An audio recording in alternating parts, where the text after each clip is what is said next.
ओम श्री महालक्ष्मी नमः। आप सभी को नरक चतुर्दशी की हार्दिक शुभकामनाएं।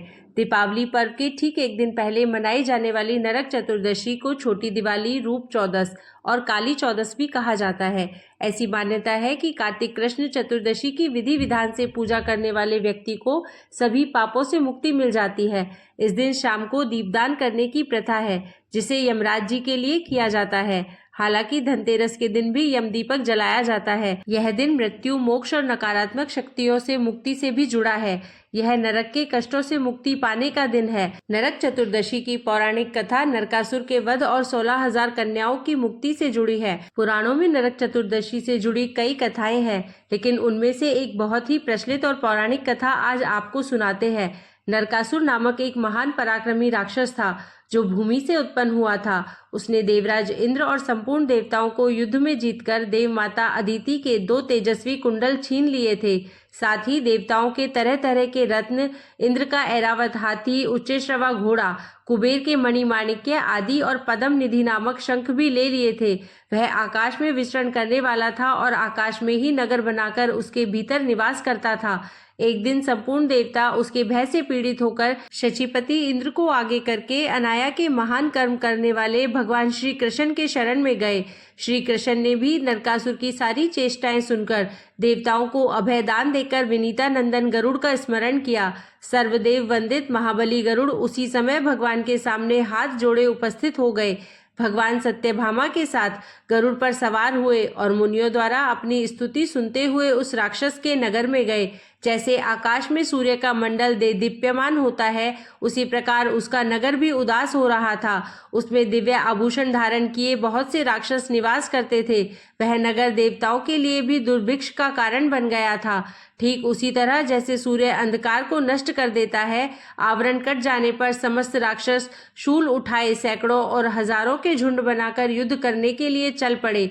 विजय की इच्छा रखने वाले निशाचर तोमर, भीपाली और पट्टिस आदि अस्त्र शस्त्रों से भगवान श्री कृष्ण पर प्रहार करने लगे। भगवान श्री कृष्ण ने भी सारंग धनुष लेकर उनके दिव्य अस्त्र शस्त्रों को काट डाला और अग्नि के समान तेजस्वी बाणों से उन सबका संहार आरंभ किया। इस प्रकार समस्त राक्षस मारे जाकर पृथ्वी पर गिर पड़े। संपूर्ण दानवों का वध करके कमल नयन भगवान पुरुषोत्तम ने 5 जन्य नामक शंख बजाया।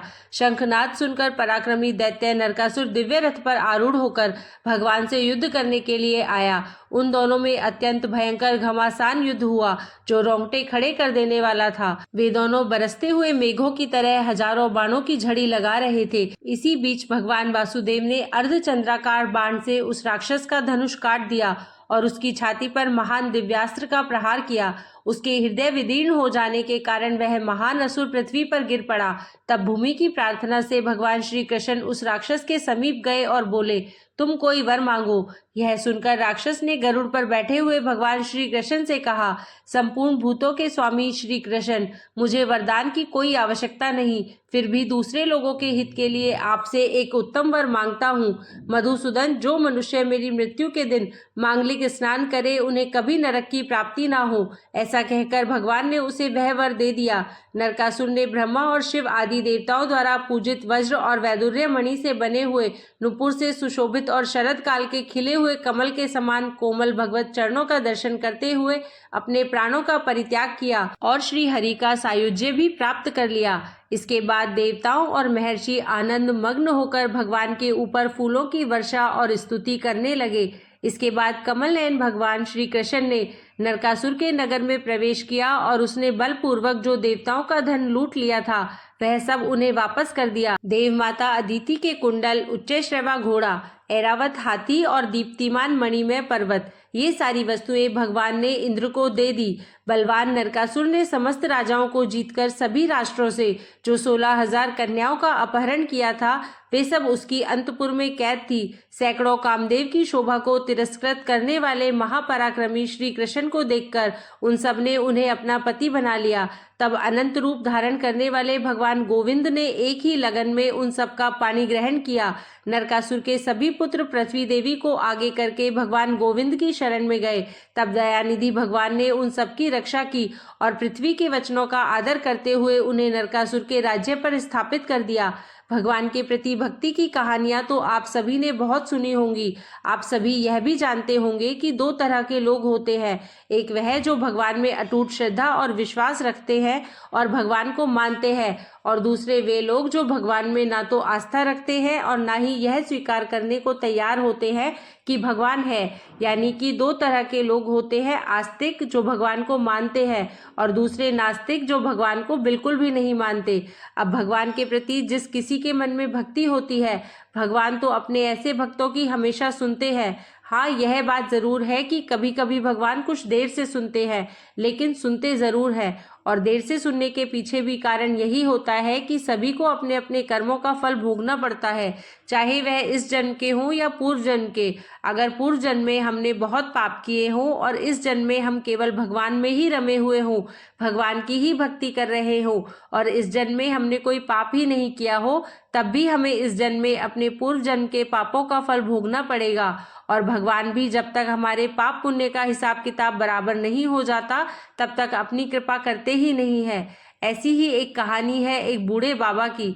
एक बूढ़े बाबा जो अपने पूरे जीवन भर सिर्फ राम नाम जपते रहे, भगवान की भक्ति करते रहे, और अब वे बूढ़े हो चुके थे। सिर्फ बूढ़े नहीं हुए थे, बल्कि इतने कमजोर भी हो चुके थे कि अब वह बिना किसी की सहायता के अपनी जगह से हिलडुल भी नहीं सकते थे, उठ भी नहीं सकते थे। ऐसी स्थिति में भी उन्होंने अपने मुंह से राम नाम को अपने से अलग नहीं होने दिया। कष्ट चाहे कितना भी था, बुढ़ापा उन्हें चाहे कितना भी सता रहा था, लेकिन उनके मन में राम नाम और हृदय में भक्ति बराबर जगी हुई थी। सारा दिन बिस्तर पर पड़े पड़े वह बूढ़े बाबा बस राम नाम जपते रहते, और राम नाम लेने के कारण उन्हें अपनी तकलीफों को बर्दाश्त करने की शक्ति भी मिल रही थी।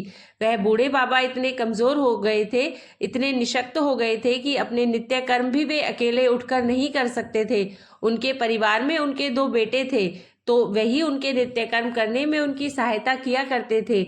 जब बीमारी के कारण बूढ़े बाबा बिस्तर से लग गए, तब शुरुआत में तो उनके बेटे बिना कुछ कहे खुद ही अपने बूढ़े पिता की सहायता कर दिया करते थे। फिर धीरे धीरे यह हुआ कि जब उनके पिता उन्हें आवाज लगाकर बुलाते, तब वे आते। फिर धीरे धीरे यह होने लगा कि कई आवाजें लगाने के बाद वे उनकी सहायता करने के लिए आते।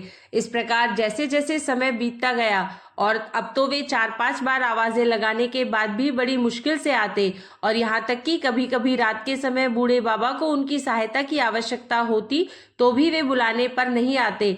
अब हालात ऐसे हो चले थे कि अक्सर बूढ़े बाबा अपना बिस्तर ही गंदा कर दिया करते थे। यह बुढ़ापा कुछ ऐसा ही होता है। कभी कभी इस बुढ़ापे के कारण ऐसे ऐसे दिन देखने पड़ते हैं जो शायद कभी किसी ने सोचा भी नहीं होगा। बूढ़े बाबा असहाय हो चुके थे, सिर्फ अपने बेटों और अपने भगवान के भरोसे बिस्तर पर पड़े हुए थे। आवाज लगाते लगाते बूढ़े बाबा का गला सूख जाता था, और जब तक उनके बेटों से उन्हें सहायता नहीं मिलती, तब तक वे ऐसे ही गंदे बिस्तर में पड़े रहते। बुढ़ापा और कमजोरी बढ़ती जा रही थी। बूढ़े बाबा की नजरें भी अब कमजोर हो चुकी थी। इतनी बदहाली में भी बूढ़े बाबा ने अगर किसी का साथ नहीं छोड़ा था, तो वह था राम नाम का जप। मन में, होठों पर हर समय सिर्फ राम नाम बसा रहता था। एक दिन की बात है, बूढ़े बाबा को शौच जाना था। अक्सर बिस्तर गंदा हुआ देख करके उनके बेटों ने भी उन्हें डांटने फटकारने लगे। एक दिन की बात है, बूढ़े बाबा को शौच जाना था। उन्होंने किसी प्रकार हिम्मत बटोरकर किसी तरह अपने बेटों को आवाज लगाई। आवाज लगाते ही अगले ही पल किसी ने उनका हाथ बड़ी कोमलता से पकड़ लिया और उन्हें बड़े आराम से नित्य कर्म करवाकर उनके बिस्तर पर लिटा भी दिया। बूढ़े बाबा की नजरें कमजोर हो चुकी थी। उन्हें यह भी नहीं दिखाई देता था कि सामने जो उनकी मदद कर रहा है वह उनका कौन सा बेटा है। कानों ने भी अब साथ छोड़ दिया था, उन्हें सुनाई भी बहुत कम पड़ता था। बूढ़े बाबा को बड़ा आराम मिला। अब तो हर दिन का यह काम हो गया कि जब भी बूढ़े बाबा आवाज लगाते, अगले ही पल उनकी सहायता करने के लिए कोई आ जाता और उनके सारे काम कराकर वहां से चुपचाप चला भी जाता। बूढ़े बाबा की नजरें और कान दोनों ही बूढ़ी हो चुकी थी, कमजोर हो चुकी थी। ना उन्हें ठीक से दिखाई देता था और ना ही सुनाई देता था। लेकिन बूढ़े बाबा इतना सब कुछ होने के बाद भी इतना तो समझ रहे थे कि एक बार आवाज लगाने पर ही आने वाला उनका कोई बेटा तो नहीं हो सकता, और ना ही यह स्पर्श उनके बेटों का था। आखिरकार यह था कौन? फिर एक दिन जब बूढ़े बाबा ने अपने नित्य कर्म करने के लिए अपने बेटों से सहायता मांगी तो अगले पल फिर से वही मुलायम हाथों वाला स्पर्श उन्हें महसूस हुआ। सारा काम खत्म करने के बाद बूढ़े बाबा ने आखिरकार उस व्यक्ति का हाथ पकड़ लिया और उससे पूछा, बताओ तुम कौन हो? आज मुझे सच सच बताओ, तुम कौन हो? क्यों मेरी सहायता करते हो? तुम मेरे बेटे तो नहीं हो सकते। बूढ़े बाबा के सवाल के साथ ही अचानक उनके कमरे में बहुत तेज रोशनी हुई और प्रभु ने अपने दिव्य अवतार में बूढ़े बाबा को वहां दर्शन दिए। कहा तो कमजोर आंखों से बूढ़े बाबा को किसी भी चीज को देख पाना बड़ा मुश्किल था और वहीं वह बूढ़े बाबा भगवान के दिव्य रूप को स्पष्ट रूप से पूरी तरह से प्रत्यक्ष देखने में समर्थ हो गए। जिन भगवान का नाम वह पूरे जीवन भर लेते रहे वही आज उनके सामने खड़े हुए थे। ये देखकर बूढ़े बाबा उनके चरणों में गिर पड़े। भगवान के स्पर्श से उनके शरीर में शक्ति आ गई थी, ताकत आ गई थी। चरणों में गिरकर उनके चरण पकड़कर वह बूढ़े बाबा बोले, भगवान मैं तो धन्य हो गया जो आपने मुझे साक्षात दर्शन दे दिए, लेकिन प्रभु मैं बहुत शर्मिंदा हूँ क्योंकि मैंने आपसे हर दिन अपने नित्य कर्म करवाए, यहाँ तक कि कई बार आपने मेरा गंदा बिस्तर तक साफ किया। प्रभु मुझे क्षमा कर दीजिए। भगवान बूढ़े बाबा का हाथ थामकर बोले, मेरे लिए सारे काम एक जैसे हैं। अगर वह काम मुझे अपने भक्तों के लिए करने पड़े तो मुझे यह काम करने में बड़ी खुशी मिलती है। बूढ़े बाबा ने हाथ जोड़कर भगवान से कहा, प्रभु आप यह सब करने के बजाय मुझे मुक्त क्यों नहीं कर देते? ना आपको रोज रोज मुझे नित्य कर्म करवाने के लिए आना पड़ेगा और ना ही मैं इस तरह लाचार और बेबस बिस्तर पर पड़ा रहूंगा। प्रभु क्या आपके दर्शन मात्र से मेरी मुक्ति संभव नहीं है? तब भगवान बोले, यह सब प्रारब्ध के कारण है। तुम्हारा प्रारब्ध बहुत कठिन है। तुमने पूर्व जन्म में ऐसे ऐसे कर्म किए हैं जिसके कारण इस जन्म में इतनी जल्दी उनसे मुक्त हो पाना संभव नहीं है। अगर तुम्हारे पूर्व जन्म में पुण्य अधिक होते तो मेरे दर्शन मात्र से आज तुम मुक्त हो जाते। मैं चाहूं तो तुम्हें अभी अभी मुक्त कर सकता हूं, लेकिन फिर होगा यह कि अगले जन्म में तुम्हें फिर से प्रारब्ध भोगने के लिए आना पड़ेगा। इसलिए मैं तुम्हें खुद तुम्हारे पूर्व जन्म के सभी पापों से मुक्त करवाने के लिए इस समय सहायता कर रहा हूँ। ऐसा कहकर भगवान वहीं अंतर ध्यान हो गए। फिर कुछ महीने इसी प्रकार तकलीफें झेलने के बाद आखिरकार उन बूढ़े बाबा को मुक्ति मिल गई।